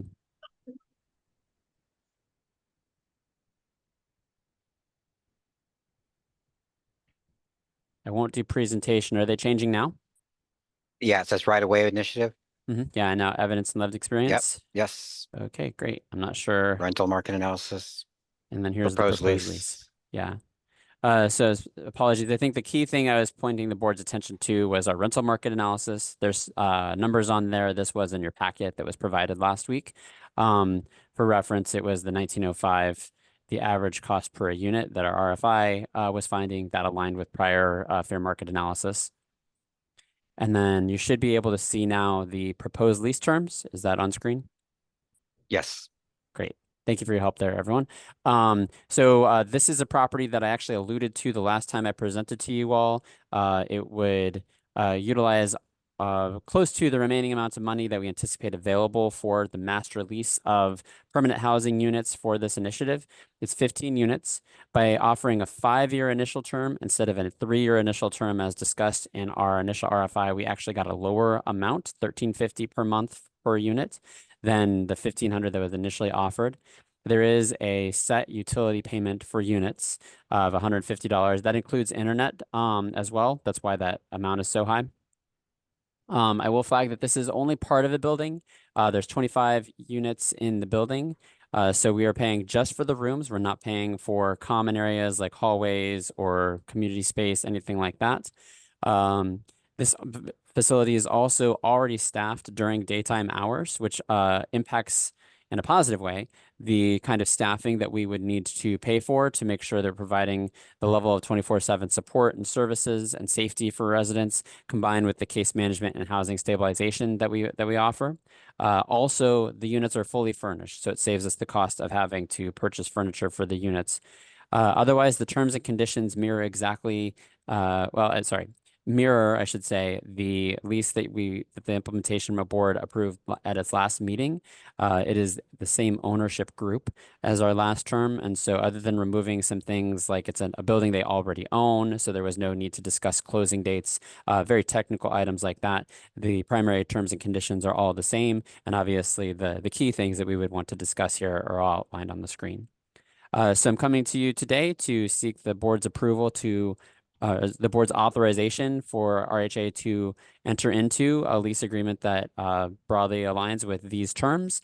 And as I mentioned, this is likely to be the last lease agreement that we bring to to you. It's going to utilize most of our remaining funds allocated for this purpose, though there's obviously, renewals and things like that can sometimes have an impact on how much is available.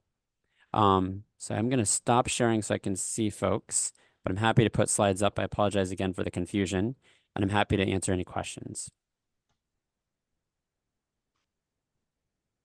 Mike, question? Yeah, are we? Emma? Yeah, are we allowed to, as a group that's potentially being disbanded, or at least the interlocal agreement scheduled to expire at the end of the year, approve a 5-year commitment for the KCRHA, for My example, of $270,000 a year for this project? That's a great question. My understanding of the revisions to the ILA is that they take effect on January 1st of 2025. And so at this time, the governance structure we should be interacting with is the one that created this board. And part of the stipulations in the existing ILA or currently effective ILA is that for any entering into a lease that would extend for longer than 1 year, it needs to come to this board. And that's why I'm here. But the entering into that's the issue that is at hand here. So I do believe that it is appropriate for this group to still be acting. Thank you. And I do prefer 3 touches so that we have time to take it back to our constituents and do our do our homework and all that fun stuff. Thanks. Yes, absolutely. We did do a meeting with the executive committee this time in order to give 2 touches for this board, as we did discuss last time, because of the nature of getting offers and having to negotiate them. I'm not able to have a 3-month period of board approval. I would lose the deals that are offered to us. I did try to make sure that you're receiving materials a full week in advance, and I certainly would be always available to answer any questions that arise, or given that it's in front of you now, happy to delve into anything that you suspect might be an issue given your conversations at the last meeting. Thank you. And our September 11th meeting was canceled because it said we didn't have enough business to do. So thanks.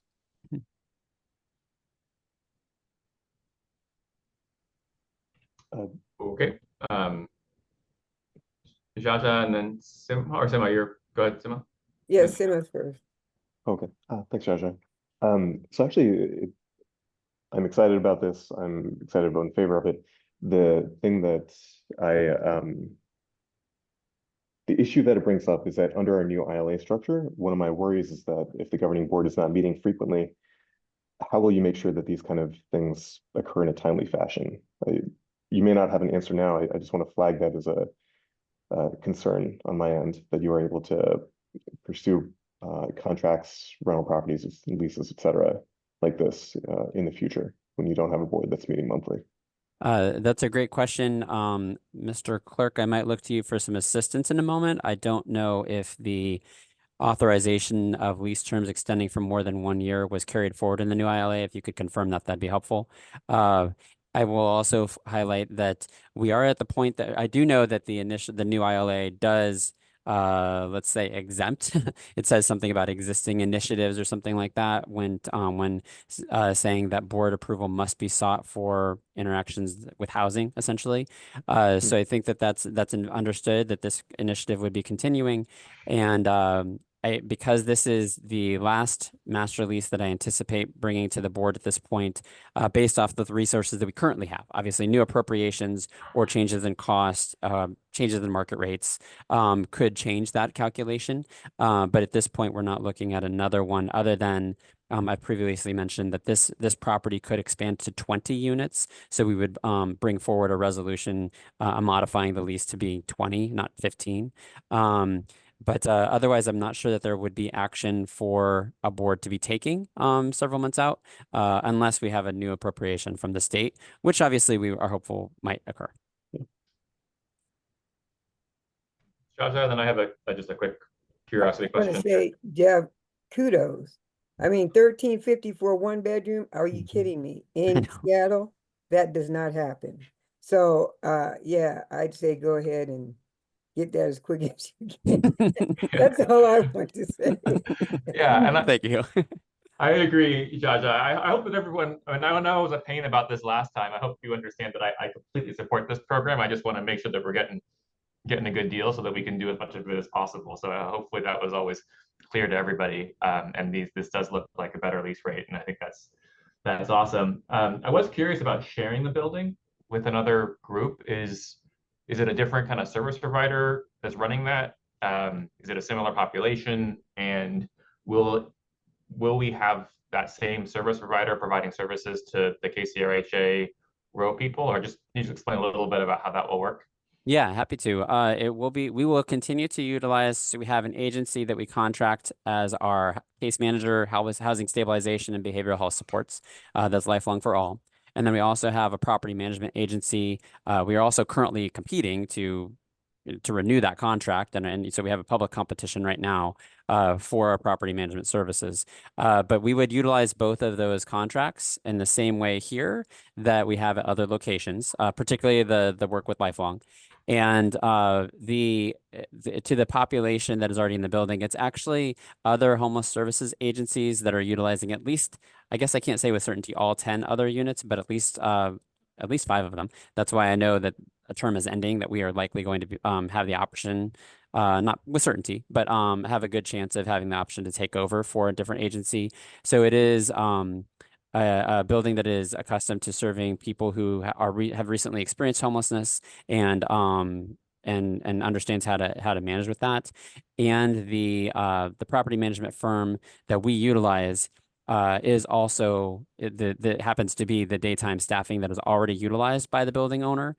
So we're able to get a really dramatically discounted rate on what our staffing will be. So instead of us, normally right now, our property management, we'd pay for 24/7 presence. We will only have to pay for a few hours of additional presence related to our costs. It's a big discount there. And then also, well, that's really the primary detail. I think I covered all of your questions, but please correct me if not. Yep. No, thank you.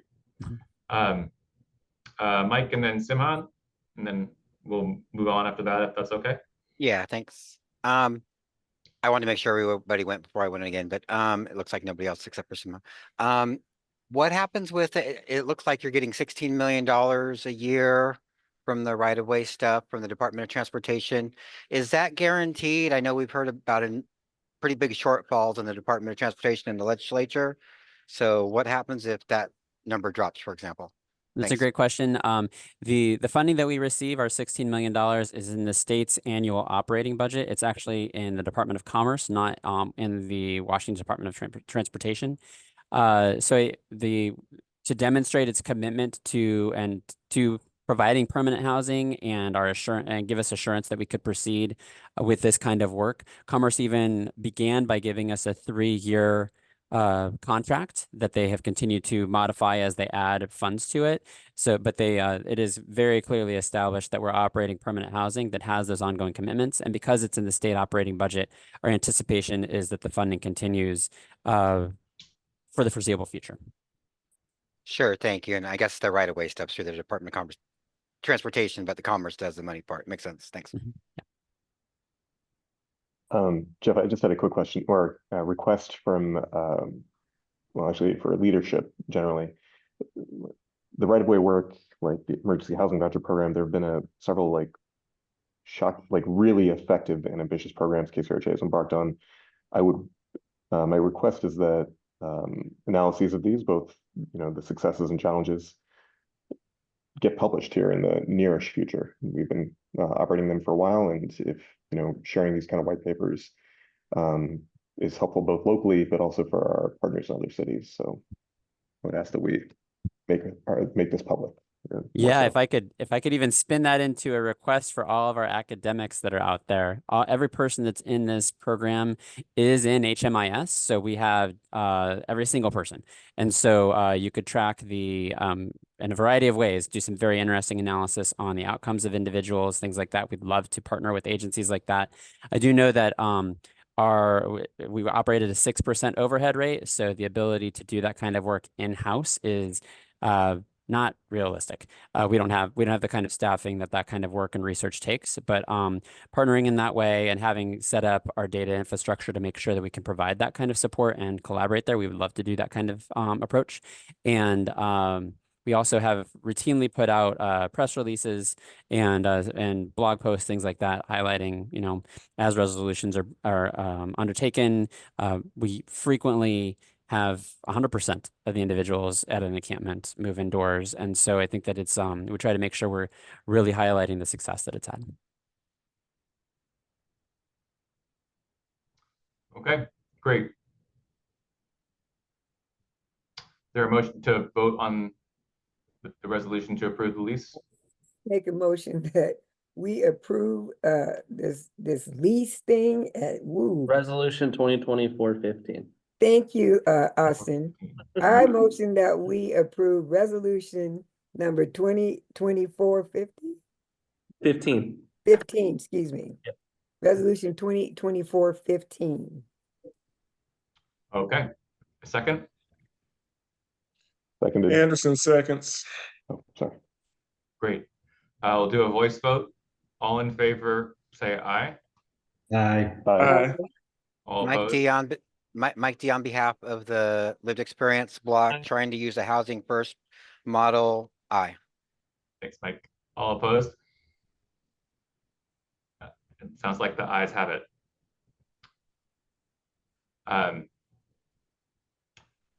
So now we have the NOFO process on our next agenda. We will almost certainly run out of time here.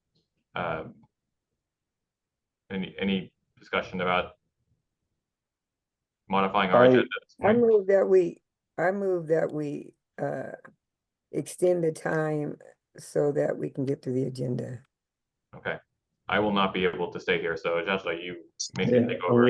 Jaja, I don't believe that we can do that. I think the best case scenario would be if we were to table one of the two agenda items, that being the NOFO briefing or the discussion on public policy.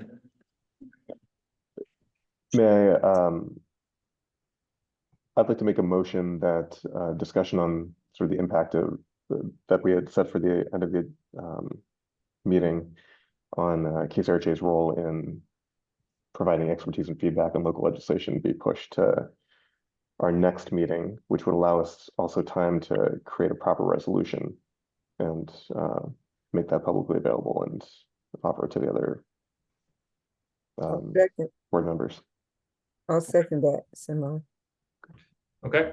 Any objections to the motion to table the discussion on the policy expertise to the next meeting? Yeah.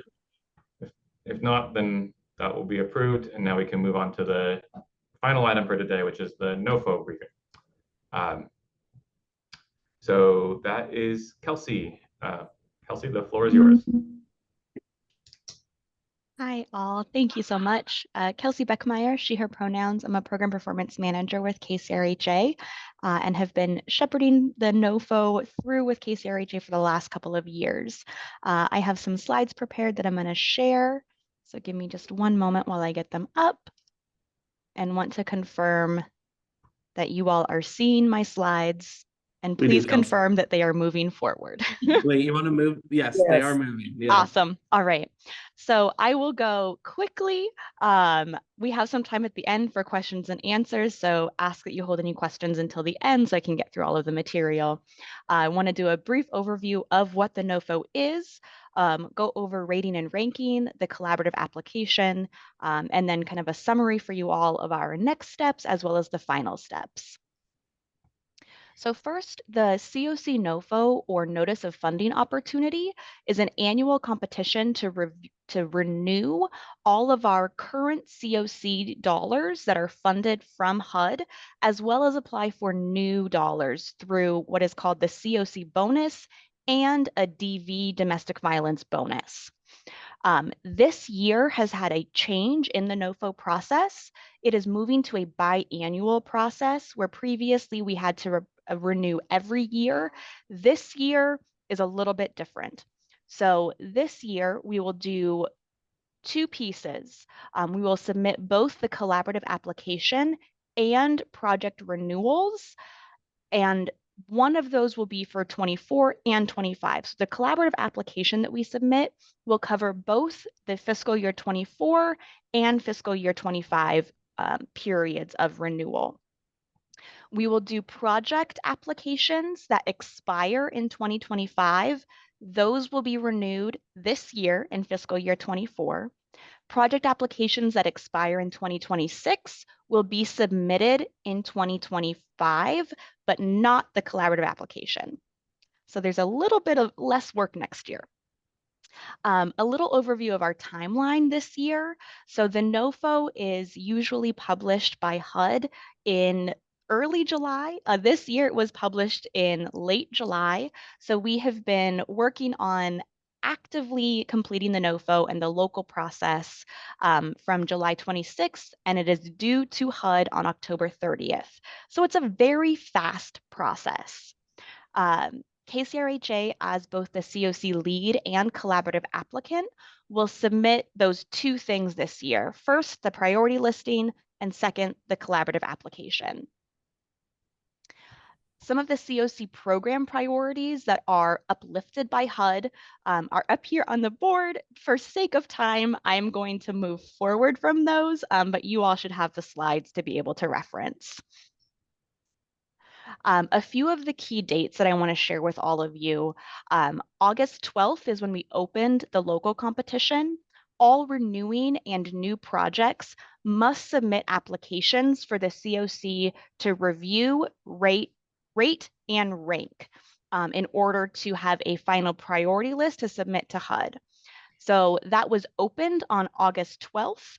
All applications were due to the COC and KCRHA on August 30th. Between September 4th and September 23rd, all applications were rated by reviewers and ranked. We had 14 reviewers who assisted in this process. On October 2nd, we held a COC board meeting to review and vote on the priority list. This was unanimously agreed upon by the COC board on the 2nd. From there, we announced to all of the applicants what their status was, whether their project was accepted or if it was rejected. There will also be a public meeting that we will hold to kind of go over the priority list and that process with the community writ large. October 15th was our due date to publicly post the priority listing. This is up on our website, and communications went out earlier this week, or last week actually, was posted on our website, sent through a newsletter, email, and also on all of our social media sites. On October 24th, there will be a special COC board meeting to vote on the consolidated application. The consolidated application will be reviewed and approved by the board, and it must be publicly posted 2 days before the NOFO due date based upon HUD rules. So by October 28th is when we will get the collaborative application posted online and kind of sent out through all of the various channels. And then October 30th, again, is the due date. Here's some kind of high level information on the NOFO. So the numbers that you see here are kind of numbers around what we are able to apply for and ask for from HUD. The first number you'll see is estimated ARD, or annual renewal demand. This is HUD's estimated total of what we have to renew. So this is the current funding we have from HUD, and they're saying, we anticipate you asking for at least this much money from us. The second number is tier 1. This is 90% of our annual demand. And tier 1 is considered kind of the like guaranteed renewal. So this is what we are expecting at minimum to receive.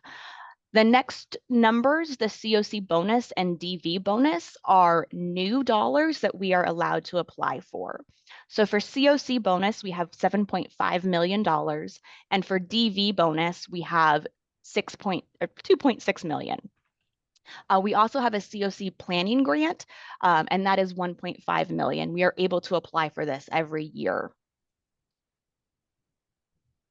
The new program components that we were able to apply for and request in the NOFO include permanent supportive housing, rapid rehousing, joint component projects. So those are transitional housing and rapid rehousing.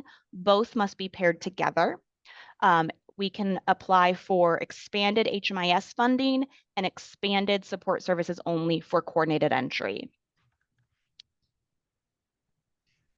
A little bit about the rating process, just to kind of give you a snapshot of what all of our raters were doing. Really, the key to this is just a huge thank you to the raters. We had 14 raters who were all community members, bringing a mixture of lived and living experience of homelessness and subject matter expertise to review every single application. I believe we had like 75 applications that were reviewed, and just want to take this opportunity to just extend my deep gratitude to everyone who really put in a lot of work and effort. It's always a heavy lift, and it's just really heartening to see community really show up and support this process. We had the largest number of raters this year that we have in the last 2 years, so just very grateful for that. A little kind of overview of the final recommendations that have been approved and posted online. In our tier 1, you'll see 43 projects. One project is straddling tier 1 and tier 2 due to just the dollar amount. All projects were rated and ranked based on their score. So there was no movement of projects. Everything was looked at based upon their score from the criteria. There are unrated projects that are in tier 1. These are the projects that are required by HUD that include our HMIS and our coordinated entry and coordinated entry for DV systems. Those are placed in tier 1. We don't want to risk defunding in any way, so those are placed in tier 1. New projects, so projects that started outside of the review period of April 2023 to March 2024, if they did not have a full year of data, they were not reviewed based on their HMIS data. And so they are ranked 1 below the lowest rated of the same program type. So for example, there was a new scattered site permanent supportive housing project that was funded in 2023, that started late 2020, or funded in 2022, started in late 2023, and due to its start date, it will not have a rated score because there was not enough data to compare it to other like programs. In tier 2, we have 11 projects, and again, decisions were really led by the overall score. Our priority listing overall includes 56 projects that are renewing, 6 new projects that we are submitting for the COC bonus funds, that's $7.6 million, and 4 new projects with DV bonus funds. Our total request from HUD is just over $74 million this year. The collaborative application is our overall grant application. This is really the narrative that we submit to HUD to say, this is how our system is doing. This year, we put some kind of more concerted effort into this narrative because it is covering a 2-year time period. So just want to make sure we are putting forth the strongest narrative possible. And to this, we really reached out to a lot of external partners in order to get a robust amount of input. So we had our NOFO planning work group that consists of COC board members as well as KCRHA staff, City of Seattle, King County, Healthcare for the Homeless Network, the Seattle-King County Coalition on Homelessness, Mayor's Office on Domestic Violence and Sexual Assault, Coalition on Ending Gender-Based Violence, the Workforce Development Board, Seattle Housing Authority, and King County Housing Authority. And again, just also want to share my deep thanks to all of our collaborators. A lot of people put in a lot of thought and effort to make this a really strong application that we submit at the end of October. Next steps that are coming up on October 11th is when we have a public meeting to review the priority list. All of the letters to applicants have been submitted already. We want to make sure that they know ahead of time before we have a public meeting. And KCRHA is continuing to work on the collaborative application and our narrative responses. Our kind of final steps. So October 15th, we've already met this deadline, so we have posted the priority listing. October 24th is the special COC board meeting to review and approve the consolidated application. October 28th, we must publicly post the collaborative application. And then October 30th, everything is due to HUD, so we must hit that submit button in their grant submission portal called eSnaps. And I see hands. I'm going to stop sharing my screen for questions so that I can see all of you.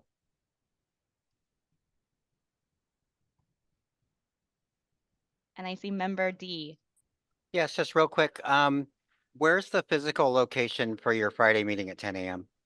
on the 11th? Friday at 10 a.m. That one's, it's all held virtually. So that will be a meeting that is, the link will be, it should be already online.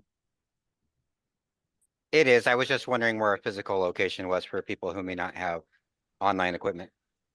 I will connect with Austin and see if we are able to do that. Great, thank you. Yeah, of course.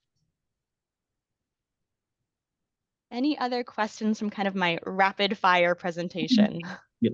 We are actually holding it in our KCRHA offices in the blue conference room as of the usual COC meeting location. The address will be also posted on the website. Member D. Great, thank you. Thanks, Austin.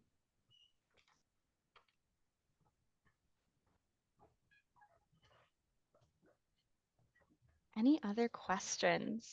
And I know we are at time, but member ready. I was just looking at the rubric. Thank you for posting everything. Is that something we created, sort of our point value totals for each, or is that something provided by HUD?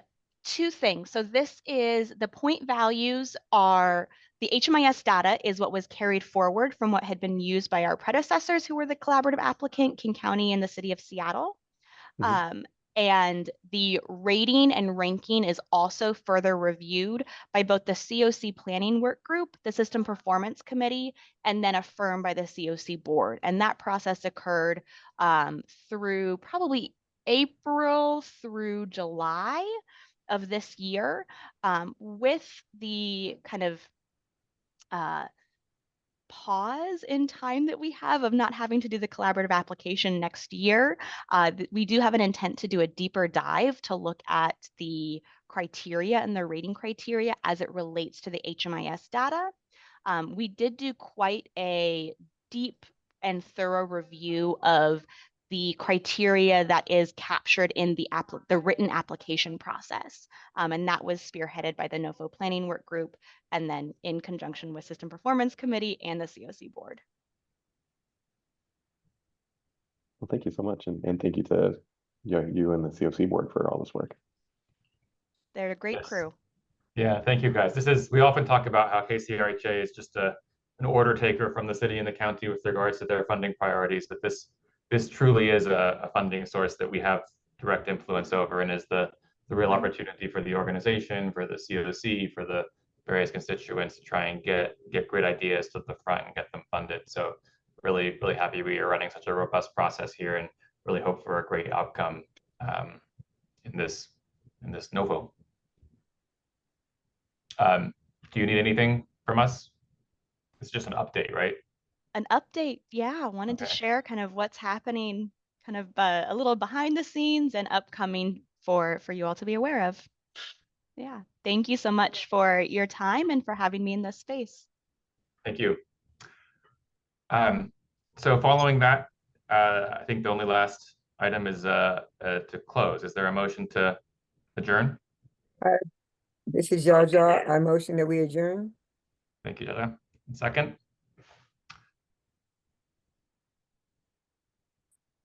Second. Thank you. Any objection? Hearing none, the meeting is adjourned. Thank you, Austin, and for everybody as well for everything. And Jaja, I'm glad to see you are recovering and on your way. Thank you all. We'll speak again soon. Thanks so much, Ben, and see you all soon. Thank you for coming.